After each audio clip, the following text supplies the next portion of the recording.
Fique à vontade, meu querido. Aleluia. Graça e paz, amados. Bom dia a todos. Estamos dando prosseguimento ao ensino relacionado às matérias que são ensinadas no Rema.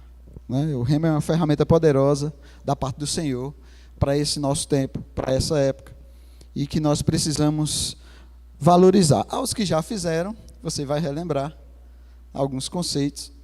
Óbvio que não dá para falar tudo num momento só, mas aqui é apenas uma degustação para que você possa clarear aí na sua mente. Aos que não fizeram, vai ficar aquele gostinho de, rapaz, eu preciso fazer essa escola. Amém? Você precisa colocar expectativas no coração relacionadas a isso. Ok? Vamos orar? Pai, nós te rendemos graça por essa oportunidade que nós temos de ouvirmos da tua parte, de aprender de você.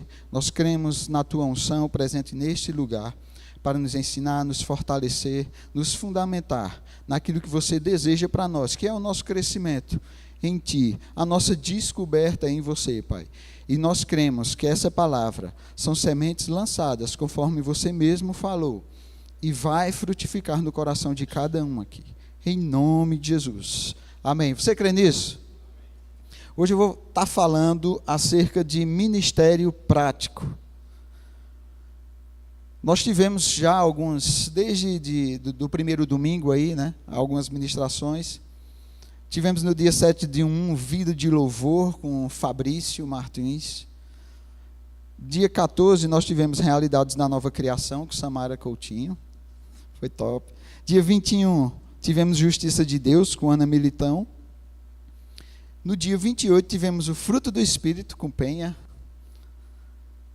E ainda no dia 28, à noite, na Experiência Rema, nós tivemos Tiago Freitas falando sobre escatologia. Então, se você não teve a oportunidade de acompanhar, você pode ir lá no nosso canal do YouTube, dar uma pesquisada, procura lá para que você possa conhecer cada uma dessas disciplinas aí que foram ministradas pelos nossos irmãos. Amém? Então, falando acerca de ministério prático, nós temos... Deixa eu ligar meu cronômetro aqui, porque se aquele ali falhar, o meu vai sustentar aqui. Ok.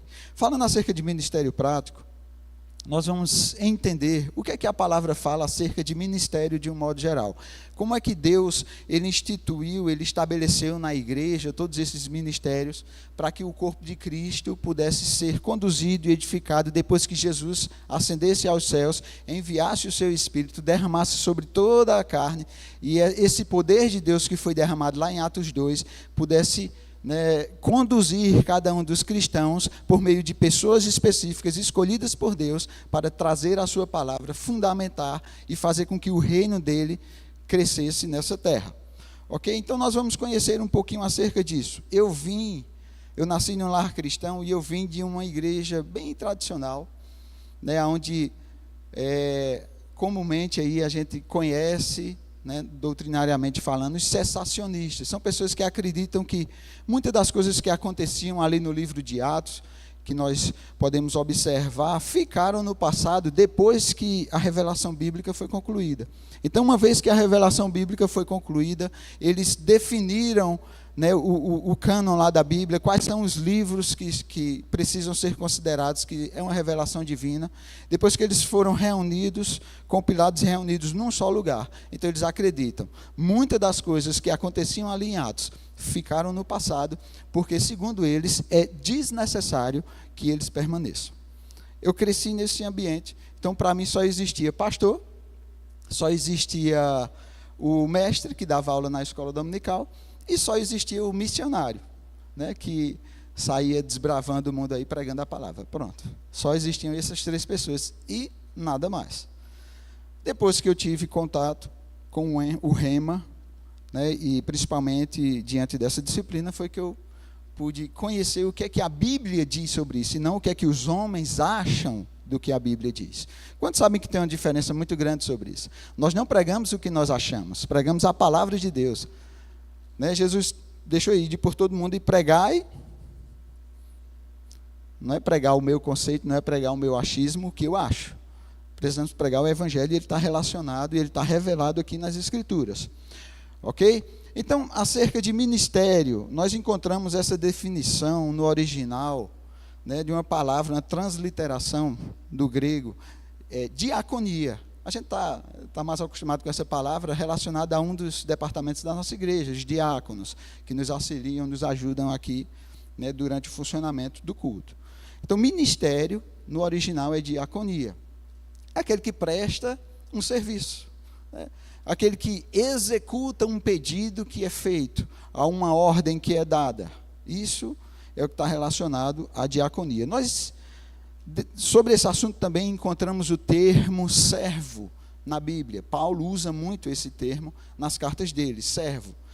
E naquele contexto ali, servo está relacionado a escravo. Eu sei que para nós hoje fugiu um pouquinho esse conceito, porque a escravidão já ficou no passado, mas na época existia escravidão, e quando ele utilizava essa palavra servo, estava dentro desse contexto de escravidão, ou de uma condição servil. Também associado a ministro, nós encontramos, né, a palavra dispenseiro. Essa palavra dispenseiro, ela significa mordomo ou administrador de recursos. Alguém que é dono de recursos e coloca outra pessoa para administrar. O mordomo, como a gente conhece. Então, esse é o dispenseiro. E também, acerca de servo ou de escravo, tem uma palavrinha que nós encontramos no original, é huperet, que ele significa um escravo de baixa categoria. Não sei se você já assistiu a alguns filmes históricos, onde tem um navio e no porão do navio ficam vários escravos que eles ficam remando, né, e fica alguém dando o tom lá com um tambor, batendo no tambor, e ele vai definindo o tempo, o ritmo, para que os escravos possam ir remando e definindo a velocidade do navio. E se alguém cansar ali, chicote no lombo. Não sei se você já teve a oportunidade de assistir algum desses filmes, pronto. Esses escravos que ficavam no porão de navios remando eram os conhecidos ruperetes. Paulo também utiliza esse termo em algumas de suas cartas relacionadas a ministério. Eu não estou lhe assustando não, né? Por favor. Tá, é só para que a gente entenda alguns termos bíblicos que estão associados a ministério. A gente vai dar uma clareada mais com relação a isso. Eu queria que você fosse comigo lá para Isaías 14:14, porque nós vamos ver uma diferença que existe no que diz respeito ao ministério entre uma atitude de Satanás e a atitude de Jesus com relação a isso. Isaías 14:14 está dentro de um contexto falando acerca da queda de Lúcifer, da queda de Satanás. E aqui no 14:14, ele diz assim: subirei acima das mais altas nuvens e serei semelhante ao Altíssimo. Então, quando ele permitiu que no coração dele surgisse isso, né, eu vou subir, vamos dizer assim. Então, Satanás quis se exaltar. E a gente viu que o resultado disso foi o quê? Humilhação. Ele foi expulso. Porque Deus não habita na presença do pecado. E o diabo permitiu que o mal surgisse no seu coração. Lá em Filipenses 2, 8 e 9, nós vemos qual foi a atitude de Cristo com relação a isso. Filipenses 2, do 8 ao 9, falando acerca de Jesus, diz: a si mesmo se humilhou. Veja, Satanás a si mesmo se exaltou. Mas Jesus a si mesmo se humilhou, tornando-se obediente até a morte e morte de cruz, pelo que também Deus o exaltou.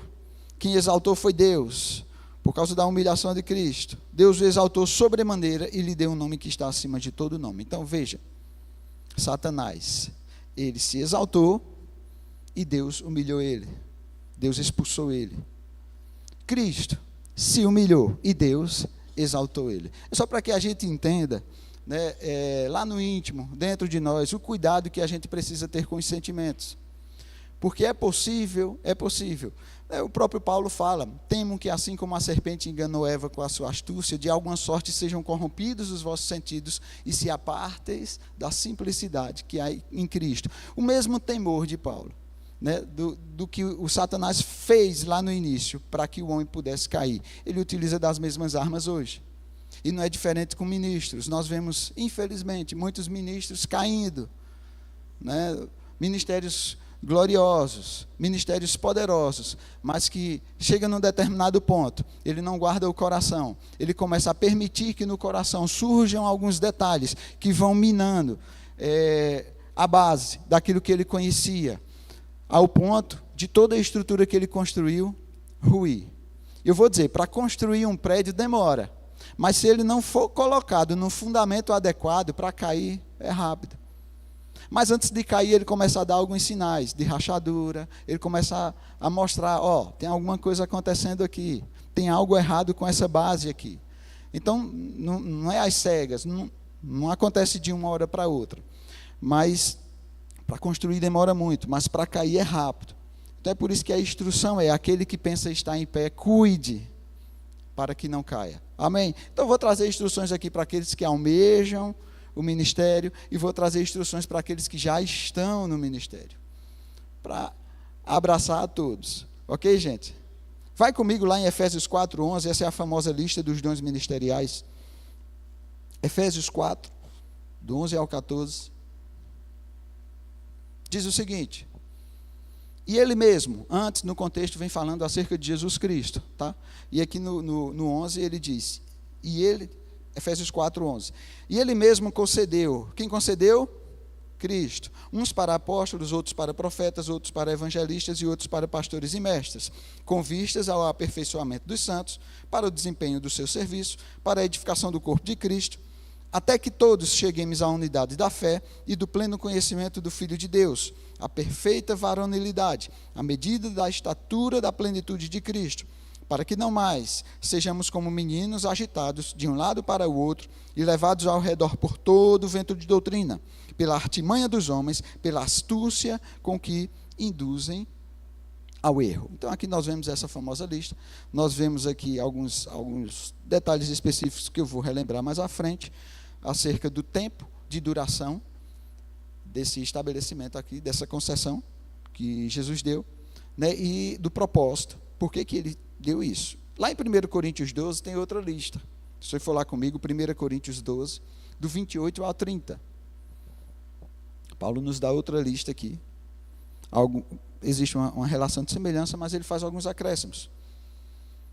1 Coríntios 12, 28. A uns estabeleceu Deus. Quem estabeleceu? Deus, na igreja. Primeiramente, apóstolos. Em segundo lugar, profetas. Esse primeiramente, segundo, está falando na ordem que eles foram estabelecidas no tempo. Ok? Não é nível de importância. Primeiramente, apóstolos. Em segundo lugar, profetas. Em terceiro lugar, mestres. Depois, operadores de milagres. Depois, dons de curar. Socorros, governos, variedades de línguas. Aqui nós já vemos a adição de socorros, variedades de línguas, enfim. Tem algumas outras adições que ele faz aqui. Ele é bem mais amplo e específico. Eu sei que no Rema há mais tempo para a gente destrinchar cada um deles, mas aqui não. A gente está só trazendo a memória aí, ou mostrando quais são esses ministérios que foram estabelecidos. E algumas características que nós podemos observar aqui, né, de cada um desses dons ministeriais, ou dos dons quíntuplos, vamos dizer assim. Acerca do apóstolo, existem algumas classes relacionadas ao apóstolo. Então, o que é que os cessacionistas dizem? Não existe mais apóstolos, porque eles foram levantados só para o início da igreja. Depois que a revelação bíblica veio, não precisa mais de apóstolos. É isso que eles dizem. Mas é só uma falta de compreensão, na verdade, do que as escrituras falam. Nós vemos que na primeira classe, e se você conhece o livro de Reagan, Os Dons do Ministério, você vai ter uma noção mais detalhada acerca daquilo que ele diz, né? Primeira classe de apóstolos, nós temos Jesus, o apóstolo dos apóstolos. Ele foi o enviado de Deus aqui para a terra, com uma mensagem da parte de Deus. Na verdade, Jesus é a própria mensagem de Deus para a humanidade. Então, ele veio como um apóstolo, né, para trazer essa mensagem e revelar o caráter de Deus para cada um de nós, vivendo como um homem em nosso meio. O homem que Deus planejou lá no Éden, mas que caiu, ele veio para resgatar, né, essa vida que foi perdida lá no Éden. Na segunda categoria, ou segunda classe de apóstolos, nós temos os apóstolos do Cordeiro. Existe um lugar reservado para eles, né, no plano divino, né, em toda a revelação bíblica, e eles são os únicos 12 apóstolos levantados por Cristo. Nós encontramos que eles serão as 12 colunas da Nova Jerusalém, lá em Apocalipse.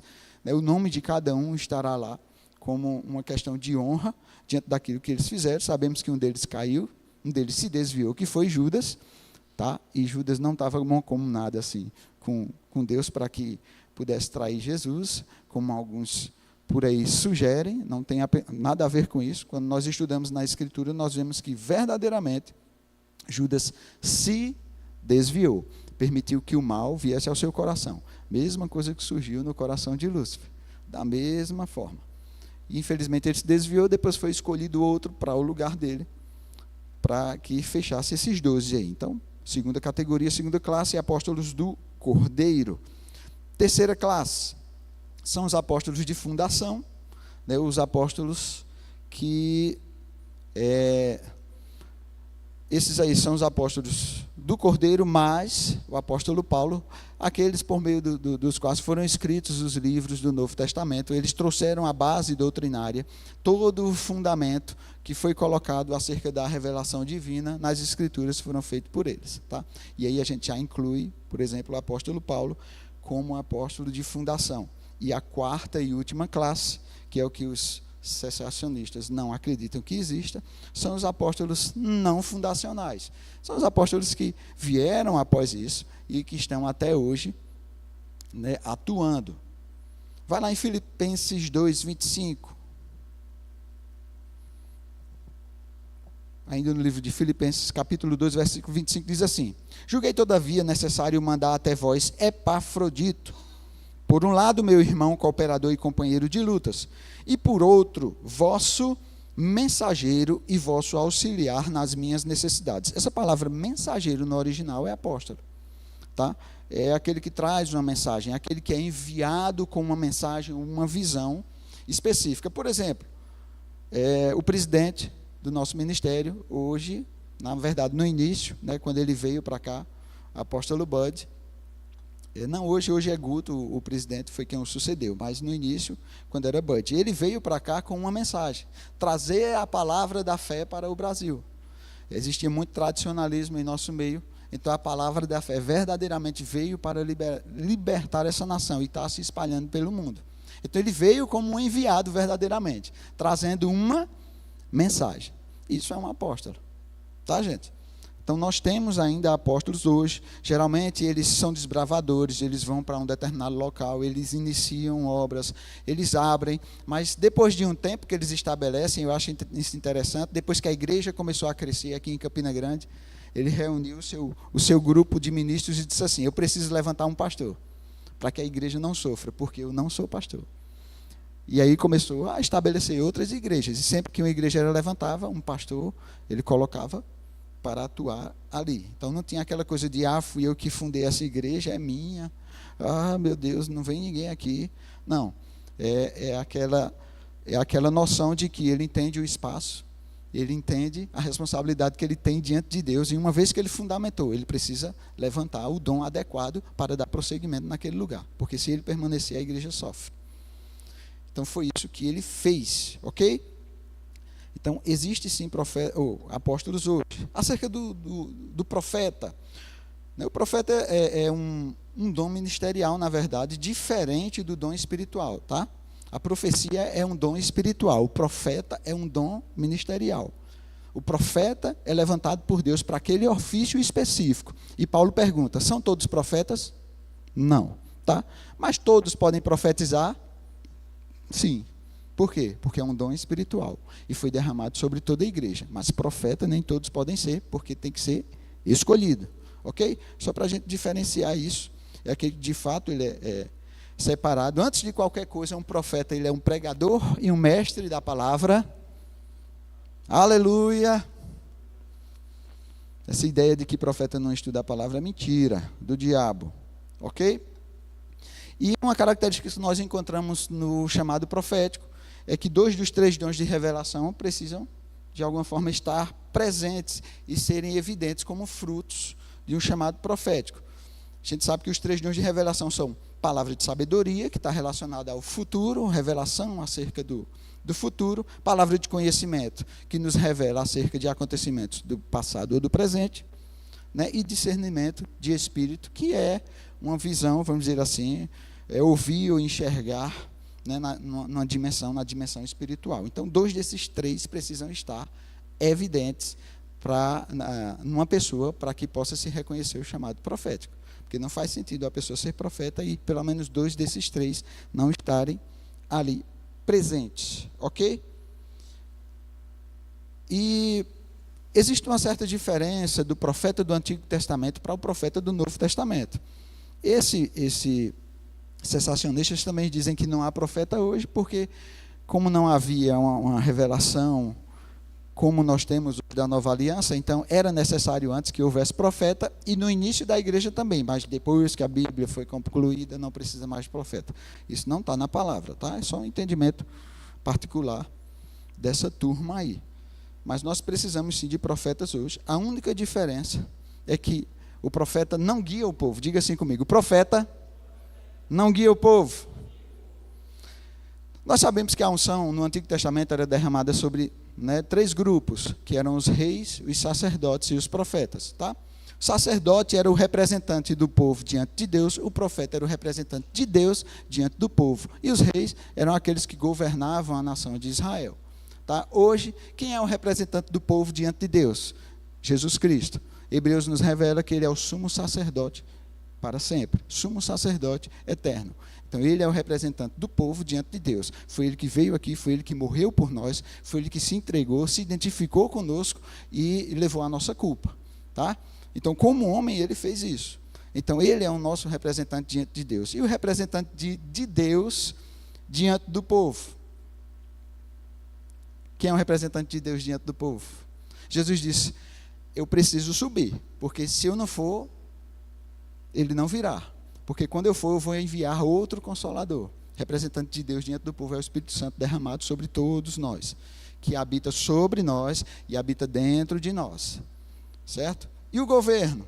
O governo, ele é exercido por meio da igreja aqui na terra. Jesus recebeu um nome que está acima de todo nome. E o que foi que ele fez com esse nome? Deu à igreja essa autoridade, esse governo, esse domínio, que é exercida por meio da igreja hoje. Ok? Só para que a gente entenda essas diferenças. Então, o profeta, ele não nos guia. E o que é que, basicamente, ele faz? Além de ensinar e de pregar. Ele nos consola, exorta, ele confirma algumas coisas.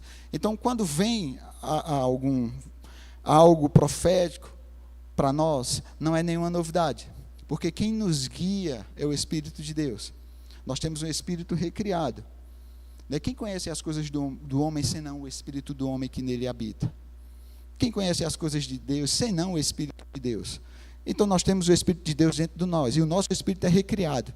E aquilo que foi desfeito lá no início, Jesus restaurou a comunicação, a sensibilidade.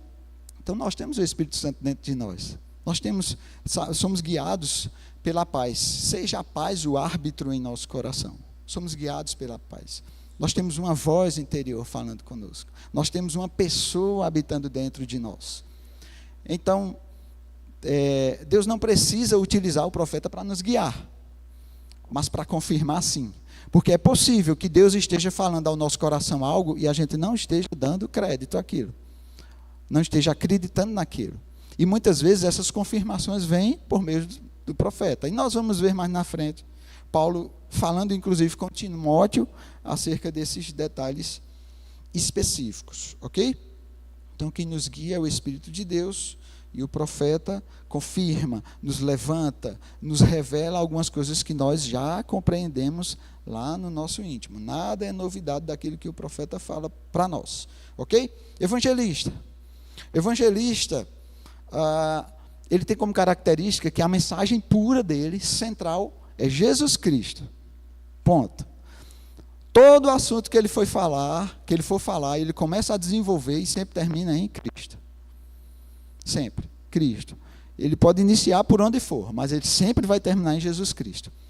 E existe uma unção nesse chamado, né, do evangelista, que você pode, sei lá, um mestre pode estar lá debulhando a palavra, ensinando da melhor forma possível, construindo todo tipo de sistematização bíblica para tentar convencer alguém e a pessoa, para tentar evangelizar aquilo. Mas o evangelista muitas vezes vem com uma palavra simples para o profeta, né? Algo que não é nem tão rebuscado assim. Aí a pessoa faz, eu aceito. Por quê? Porque existe uma unção ali envolvida para esse chamado, né? E nós vemos uma pessoa só, né? Quando nós, não sei se você já teve a oportunidade de ver vídeos de Reinhard Bonke, de T.L. Osborne, gente, é uma coisa fora do normal. Ali na África, sabe, milhões de pessoas assim, e uma pessoa só pregando, e quando faz o apelo, é impressionante a unção de Deus que está, né, envolvida com esse chamado. Então é um evangelismo de massa mesmo. A gente sabe que o Ministério da Reconciliação diz respeito a todos nós precisamos fazer esse trabalho. Paulo instrui a Timóteo, faz o trabalho de um evangelista.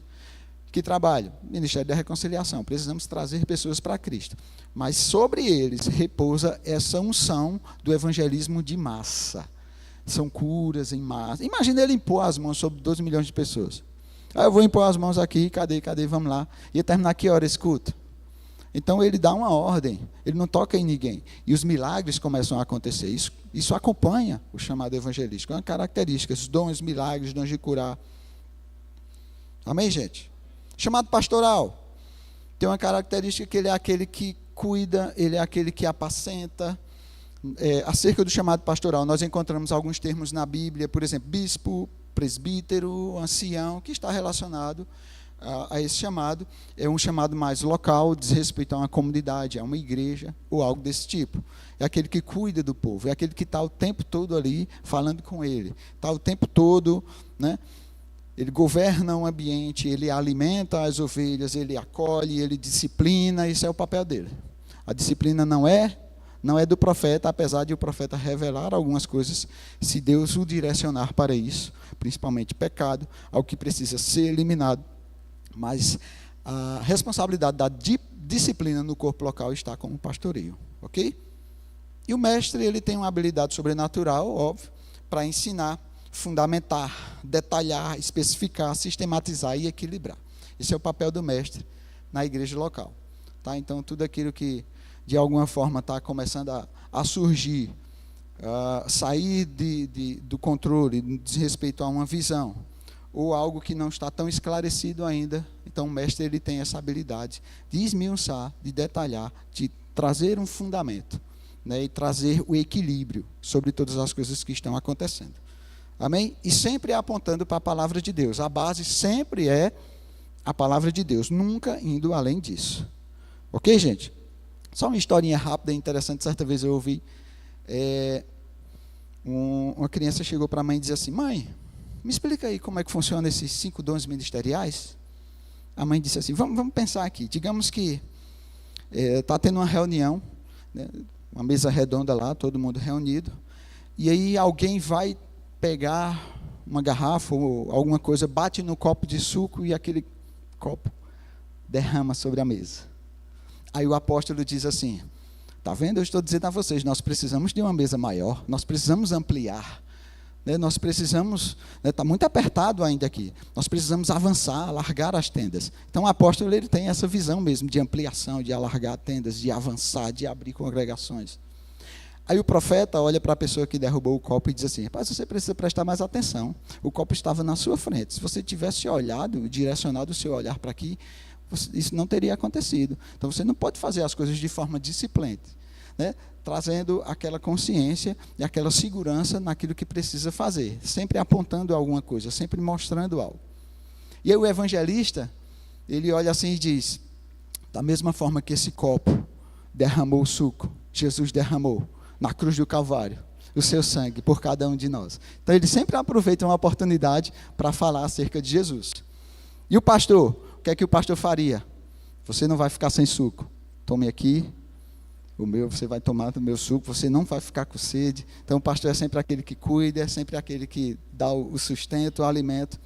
E o mestre? O que é que o mestre faria? Rapaz, todas as vezes que você precisar atravessar a mão na mesa para pegar qualquer objeto que esteja nela, primeiro você precisa observar o ângulo em que você está com relação ao copo, para que você eleve esse braço tantos graus acima da mesa, para que quando você for atravessar, não corra o risco de derrubar esse copo. Então ele vai começar a detalhar todas as coisas que os outros não pensaram ainda. Só uma forma cômica para que a gente entenda, né, cada um desses dons ministeriais aí. E aí quando a mãe contou para a criança isso, a criança disse, que legal, agora eu entendi. E eu sei qual é o seu chamado. A mãe ficou toda animada. É, meu filho, qual é o meu chamado? Ele disse, a senhora é aquela que derrubou o copo. Meu Deus, que maldade. Vamos lá. Então nós lemos aqui o propósito dos dons ministeriais, nós lemos na lista de Efésios. O propósito é para aperfeiçoamento dos santos, de um modo geral, para desempenho da obra, para aquilo que nós vamos fazer no serviço e para edificação do corpo de Cristo e para crescimento do corpo. Todos esses 5 dons aí estão envolvidos. E qual o período de vigência? Né, só para quebrar um pouco o que os cessacionistas acham acerca disso.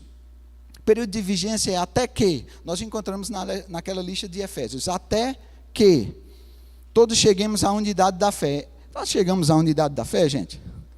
Toda a igreja no mundo hoje alcançou a unidade da fé? Não.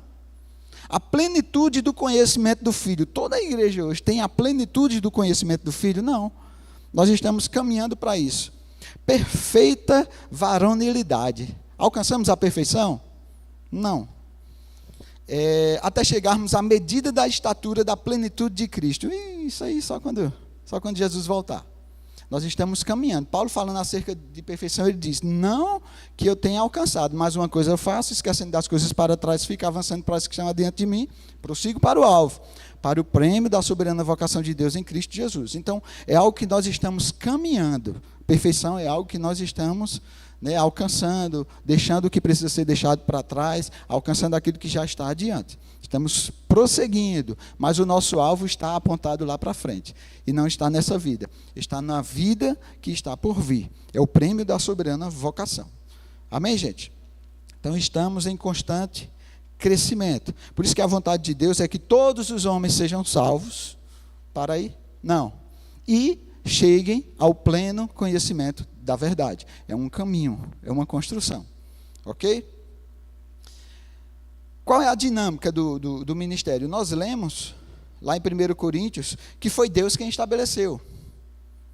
Nós lemos lá em Efésios, que Jesus é quem concede. Nós lemos, por exemplo, lá em Atos 13:2, esse nós não lemos, eu queria que você abrisse. Atos 13:2 diz que eles estavam reunidos, orando, jejuando. E diz, e servindo eles, Atos 13:2, e servindo eles ao Senhor e jejuando, disse o Espírito Santo, separai-me agora Barnabé e Saulo para a obra que eu os tenho chamado. Separai-me agora. Então o Espírito é aquele que revela. E o papel dos homens? Nós vemos que Deus estabelece, Jesus concede, o Espírito Santo revela. E os homens? 1 Coríntios 4:1. 1 aos Coríntios 4:1. Assim, pois, importa que os homens nos considerem como ministros de Cristo e dispenseiros dos mistérios de Deus. O papel dos homens é considerar aquilo que Deus estabeleceu, que Jesus concedeu e que o Espírito Santo revelou. Os homens consideram. É uma questão de consideração. Ok? Então, o que o ministério não é? Nós vimos aqui alguns aspectos sobre o que é o ministério, mas o que o ministério não é? O ministério não é um prêmio para quem serve bem. Porque é Deus quem estabelece, porque é Jesus quem concede, porque é o Espírito Santo quem revela, e os homens consideram. Então, os homens precisam considerar aquilo que Deus já estabeleceu e concedeu, e o Espírito Santo revelou. E não simplesmente é um prêmio para fulano que serve bem. E isso não nos dá o direito que, se temos o chamado ministerial, nós não precisamos, né, servir bem. Não é isso. O que eu estou dizendo não é um prêmio ou uma promoção para alguém que serve bem. Tem um chamado aí da parte de Deus, que precisa ser reconhecido pelos homens, ok? Não é uma troca de favores. Estou te ajudando hoje, tá? Porque lá na frente... Não é troca de favores. Não tem favor envolvido. A gente sabe que existe isso muito na política, né? Troca de favores. Um é indicado a um ministro aí depois sai de um cargo, vai para outro, para uma agência, aí que indica o filho não sei para onde, que indica o sobrinho não sei de quem para onde, enfim. Essa doidice toda aí acontece. Essa troca de favores aí acontece no meio político. Mas no nosso meio, não. Amém? Também não é promoção e nem merecimento. Eu sei que, às vezes, a gente tem, é natural a gente usar essa palavra promoção. Fulano foi promovido, algo do tipo. Né? Mas a gente sabe que não envolve promoção. Promoção na empresa é o quê? Alguém trabalhou bem, e porque trabalhou bem, vou promover, você era chão de fábrica lá, você agora vai ser um supervisor, você era supervisor, agora vou lhe promover a uma gerência, e assim vai. A gente sabe que promoção numa empresa, naturalmente falando, acontece assim. No reino de Deus, não.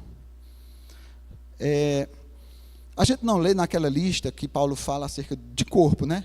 Se o ouvido disser não sou olho, por causa disso não sou do corpo, ele dá uma lista gigante, comparando, né, a igreja de Deus a um corpo, o corpo humano, né? E chama inclusive de corpo de Cristo.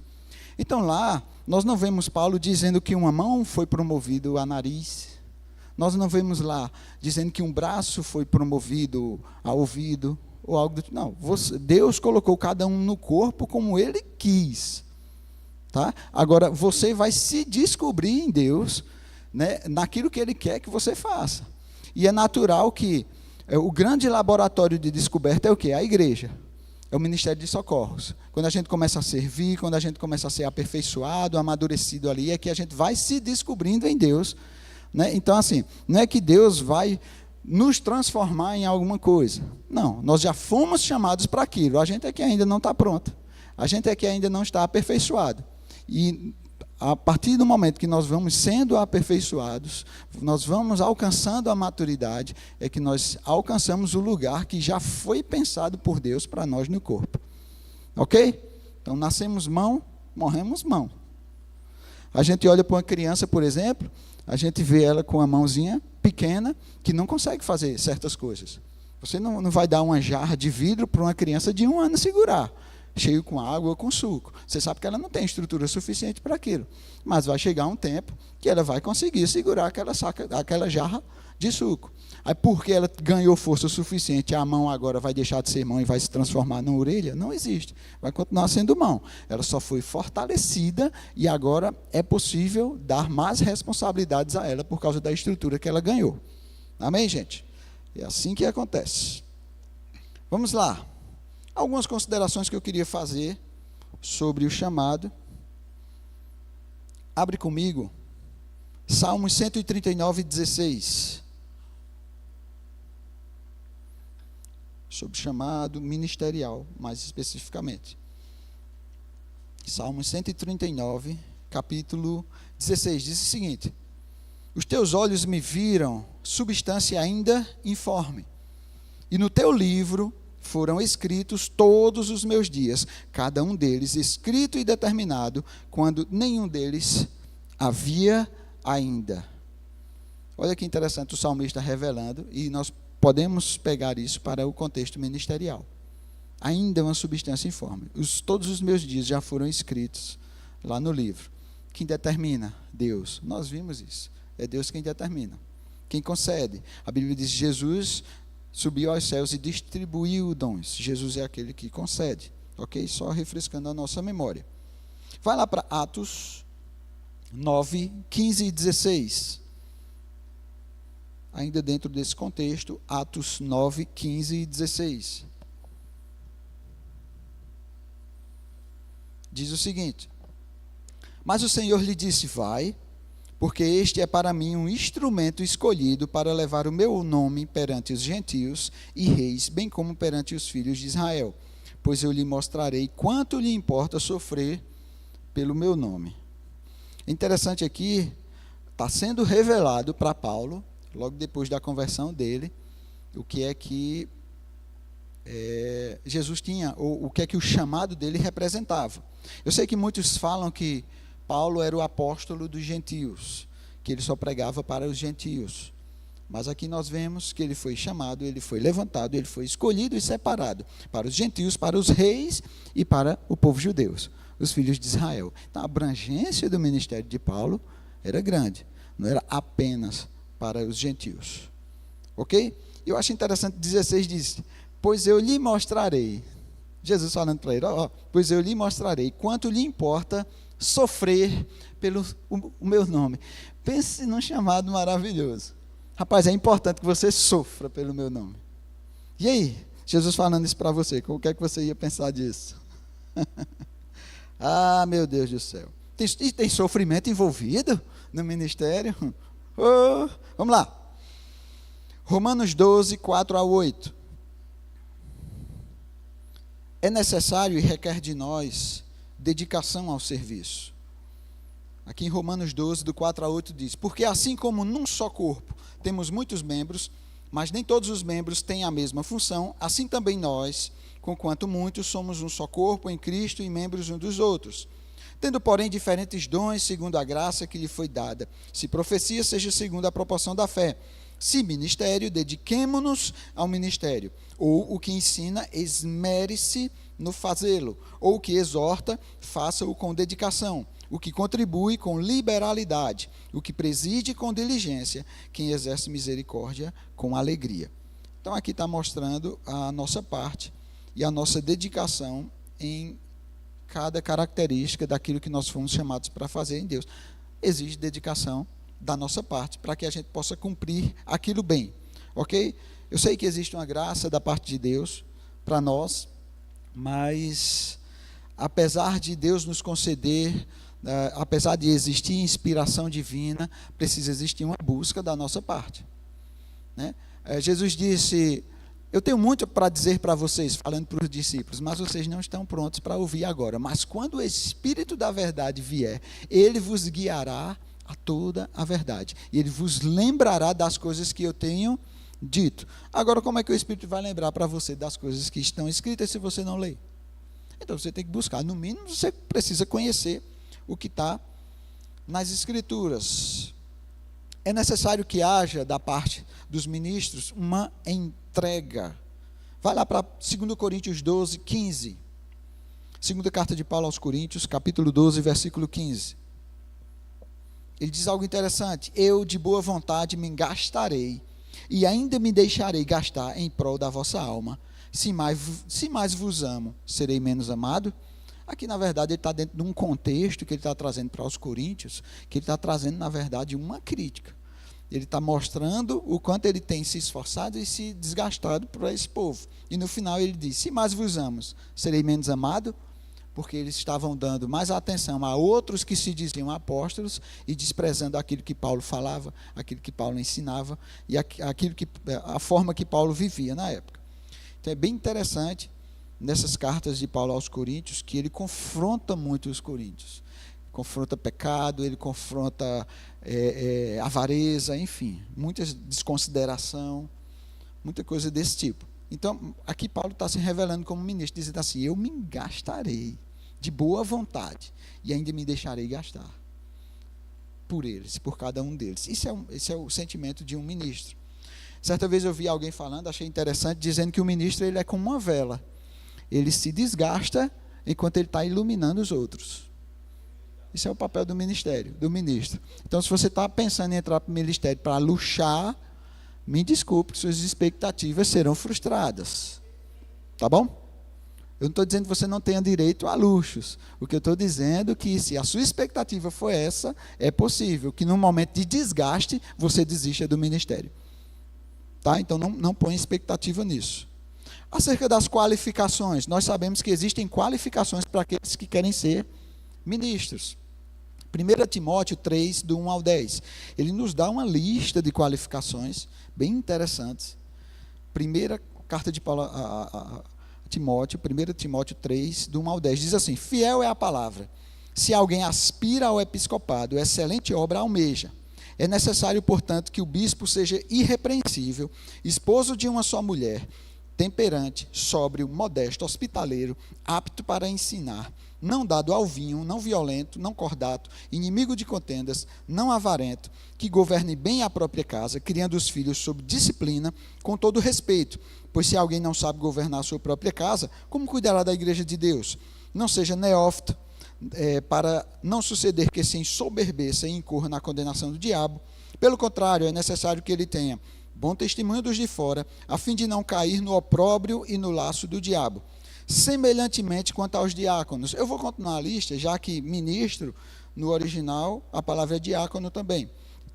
É necessário que sejam respeitáveis de uma só palavra, não inclinados muito ao vinho, não cobiçosos de sórdida ganância, conservando o mistério da fé com a consciência limpa. Também sejam estes primeiramente experimentados e, se mostrarem irrepreensíveis, exerçam o diaconato ou o ministério. Se nós pudéssemos pegar essa lista, gente, destacar todas essas listas que ele falou, todas essas características, e nós criássemos 3 colunas, numa folha assim, vou colocar 3 colunas e vou pegar cada um desses termos e vou distribuir. Não sei se você já fez esse exercício, eu já fiz. Aproximadamente 2/3 dessa lista de qualificações, elas se encaixariam perfeitamente em uma coluna chamada relacionamento. Aproximadamente 1/3 delas, você poderia colocar numa coluna chamada caráter. E apenas pasmem, apenas uma característica que a gente encaixa em performance de púlpito, que é apto para ensinar. Apenas uma. De todas essas qualificações, nós passamos um tempo aqui lendo várias qualificações. A maioria delas diz respeito a relacionamento, outra menor parte delas diz respeito a caráter e apenas uma diz respeito a púlpito. Isso já vi muita gente, aspirando, almejando o ministério, querendo púlpito. O que mais se deseja é o que menos se requer. O que mais se deseja. Porque o que precisa se buscar ser aperfeiçoado é em relacionamento e em caráter. Não que apto a ensinar não seja importante. Mas veja que a grande maioria das qualificações, você precisa ter relacionamento com as pessoas, relacionamento com Deus, relacionamento com o dinheiro, e você precisa ter caráter, você precisa ter santidade. Viver uma vida santa, pura. Então não fica olhando só púlpito, porque é só um apto para ensinar. Começa a observar esses outros detalhes também, para que você não venha dar com a cara na parede no dia que você for entrar para um ministério. E eu acho interessante porque, com relação a juízo divino, vou falar um pouquinho sobre juízo divino relacionado a isso, tá? Juízo divino no que diz respeito a morrer mais cedo, tá? A gente sabe que tem muita gente morrendo antes do tempo, e aí, a não ser que seja um mártir, né? A não ser que você seja um mártir como Estevão, está lá sendo apedrejado, o jovem Estevão, enfim. E a gente sabe que existem julgamentos da parte de Deus relacionados a isso. E a Bíblia fala sobre três momentos em que os juízos divinos são explicitados, vamos dizer assim. Um deles, 1 Coríntios 11:30. É o capítulo da ceia, gente. Aquele famoso capítulo da ceia. E Paulo vem descendo o sarrafo nos Coríntios, dizendo assim: rapaz, vocês estão se reunindo, não é para melhor, vocês estão se reunindo para pior. Porque eu estou sabendo haver entre vocês divisões, facções. E ele diz: a ceia que vocês estão tomando não é a ceia do Senhor. Vocês estão tomando a própria ceia. E lá no 30, eu estou contextualizando, ele diz assim: eis a razão, porque há entre vós muitos fracos e doentes, e não poucos os que dormem. Esses que dormem aqui não é um cochilo, não. É aquele que morre mais cedo mesmo. Ele está dizendo, está aí. A razão, porque tem muitos fracos, doentes, e não poucos os que dormem. Por quê? Por causa de facções, de invejas, de divisões dentro do corpo, desconsiderando o próximo. Questão de relacionamento. Ok? Uma das colunas que nós listamos lá, das qualificações. Outra, 1 Coríntios 5, volta um pouquinho, 1 e do 4 ao 5. 1 Coríntios 5, Versículo 1, e depois eu vou pular para o 4 e 5. Diz assim: geralmente se ouve que há entre vós imoralidade tal, como nem mesmo entre os gentios, isto é, haver quem se atreva a possuir a mulher do seu próprio pai. Pulando para o 4. Em nome do Senhor Jesus, reunidos vós e o meu espírito, com o poder de Jesus, nosso Senhor, entregue a Satanás para a destruição da carne, a fim de que o espírito seja salvo no dia do Senhor. O que é isso? Morrer mais cedo. Considerar como gentio. Não estar mais sob uma proteção espiritual, sendo abençoado pela liderança da igreja. Ser considerado como gentio. Para morrer mais cedo. Para que não perca a salvação. Está vendo que é possível perder a salvação? Paulo, de alguma forma, está preocupado com a salvação desse irmão.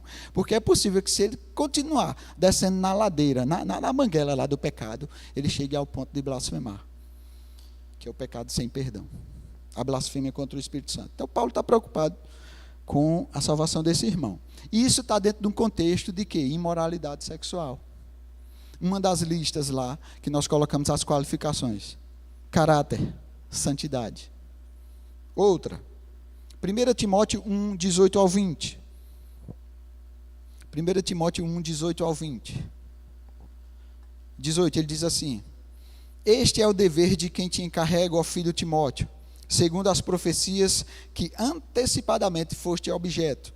Combate firmado nelas o bom combate, mantendo fé e boa consciência. Porquanto alguns, tendo rejeitado a boa consciência, vieram a naufragar na fé. E dentre esses se contam Himeneu e Alexandre, os quais entreguei a Satanás para que sejam castigados, a fim de não mais blasfemarem. Mais uma vez, contexto de juízo, mas aqui está relacionado a ensinos errados, a doutrinas erradas, aonde eles chegaram ao ponto de blasfemar e estavam conduzindo pessoas também nisso. Então, a outra coluna que nós vimos lá, relacionada a púlpito, né? Apto para ensinar. Então, é coincidência? Não sei, mas a gente consegue encontrar esses aspectos aqui que estão relacionados a esse cuidado que nós precisamos ter no ministério, das qualificações que precisam ser exigidas e encontradas em cada uma das nossas vidas. Afinal de contas, aquele que estabeleceu, aquele que instituiu e aquele que concedeu, ele é quem deve ditar as regras do que nós devemos seguir e como nós devemos viver. Não é da nossa forma. É da forma dele, porque foi ele quem concedeu e foi ele quem estabeleceu. Então, quem dita as regras são eles. Nós precisamos só obedecer. Amém? E outro cuidado que a gente precisa ter, e eu acho que às vezes a gente põe muito foco nisso, é sobre performance de púlpito, né? Ah, púlpito precioso, como o pastor Isaías brinca. Olha que interessante. Se você for lá em Apocalipse 2, do 1 ao 5, Apocalipse 2, do 1 ao 5. Está falando sobre uma igreja aqui, a igreja de Éfeso. E diz assim: e ao anjo da igreja em Éfeso escreve: estas coisas diz aquele que conserva na mão direita as 7 estrelas e que anda no meio dos 7 candeeiros de ouro. Conheço as tuas obras, tanto o teu labor como a tua perseverança, e que não podes suportar homens maus, e que puseste à prova os que a si mesmos se declaram apóstolos e não são, e os achastes mentirosos. E tens perseverança, suportaste provas por causa do meu nome, e não te deixaste esmorecer. Isso é a igreja de alto nível, não é não? Meu amigo. Mas olha o 4. Tenho, porém, contra ti que abandonaste o teu primeiro amor. 5. Lembra-te, pois, de onde caíste, arrepende-te e volta à prática das primeiras obras. E se não, venho a ti e moverei do seu lugar o teu candeeiro, caso não te arrependas. Uma igreja de alta performance, mas tinha abandonado o primeiro amor. E sabe como é que Jesus enxergava essa igreja? Uma igreja caída. Porque ele diz: volta de onde caístes. Uma igreja de alta performance, mas porque o coração não estava envolvido, Jesus estava enxergando essa igreja como uma igreja caída. Arrepende-te. Então, sempre é bom a gente estar observando o nosso coração, como é que ele está. Amém? Não é só performance de palco, de púlpito. Tem muitas coisas envolvidas. Tem muita gente aí com uma performance extraordinária no púlpito, mas que depois o escândalo vem por coisas que eles estavam fazendo de errado, escondido. Mas não há nada oculto que não seja revelado, porque de Deus não se zomba. Amém? E eu vou finalizar com isso. Já estou finalizando. Pena que o tempo é pouco, mas enfim, vamos lá. No Rema você vai ter 7 aulas só para falar sobre isso. Olha que maravilha. Cada uma dessas disciplinas são 7 dias de aula, não são nem 7 aulas. 7 dias de aula, cada dia com 2 aulas, um intervalozinho ali para você tomar um cafezinho. Coisa boa. Alguns cuidados, porque nós vimos qualificações para aqueles que vão entrar, mas e depois que entra no ministério?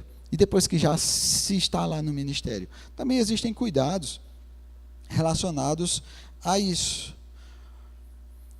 1 Coríntios 9, 25.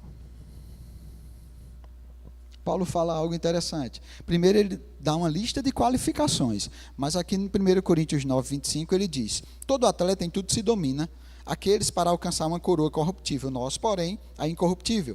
Assim corro também eu, não sem meta, assim luto, não como desferindo golpes no ar, mas esmurro o meu corpo e o reduzo à escravidão, para que, tendo pregado a outros, não venha eu mesmo a ser desqualificado. Olha que tristeza. Você consegue atender a uma lista gigante de qualificações, mas se você não tiver cuidado com a forma que você se conduz, mesmo que aquilo que você pregue seja algo extraordinário, ele não é suficiente para sustentar você, porque Paulo diz que o cuidado dele é para que ele não viesse a ser desqualificado. Isso é, tudo aquilo que foi construído, toda a reputação que foi construída de uma lista de qualificações e por água abaixo, porque a gente não se dominou, porque não se dominou o próprio corpo. Olha o cuidado que Paulo tinha com relação a isso. Foi qualificado para entrar no ministério, mas no ministério, porque não guardou a si mesmo, se tornou desqualificado. Isso é um perigo para um ministro. E para encerrar, tem que encerrar. Atos 20, eu vou saltear porque o texto é longo e não dá tempo para a gente ler tudo. Atos 20, 22, Paulo fala algo bem interessante aqui, já fazendo, de alguma forma, como uma despedida dele mesmo.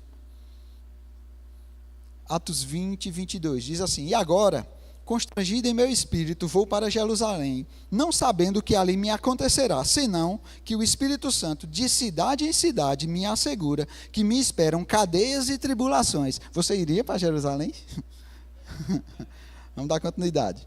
24, porém, em nada considero a vida preciosa para mim mesmo, contanto que complete a minha carreira e o ministério que recebi do Senhor Jesus, para testemunhar o evangelho da graça de Deus. 25.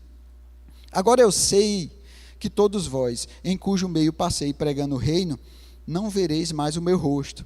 Portanto, eu vos protesto no dia de hoje, que estou limpo do sangue de todos, porque jamais deixei de vos anunciar todo o desígnio de Deus.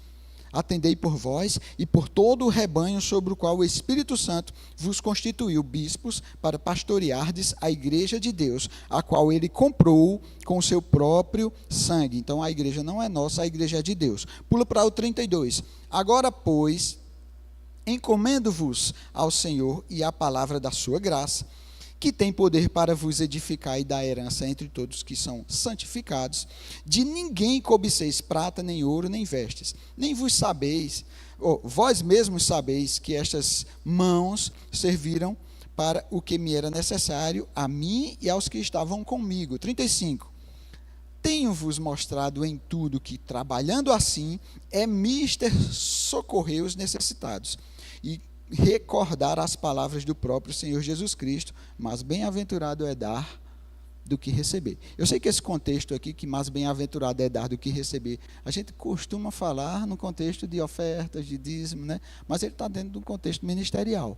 Por quê? Por causa daquilo que eu falei. A vida do ministro é como uma vela, se desgasta enquanto ilumina os outros. Mas mesmo diante de adversidades, mesmo diante de pressões que ele passava, melhor coisa é dar do que receber. Esse deve ser sempre o lema de um ministro. Amém? Pai, nós te agradecemos por esta oportunidade que nós tivemos de ouvir da tua parte, de ouvir a tua palavra. E nós queremos alinhar o nosso coração para que todas essas qualificações exigidas possamos atender a cada uma delas, se assim enxergarmos, se assim nós temos como direção que você nos chamou por meio de algum chamado específico para cumprir algo aqui nessa terra, nesse tempo.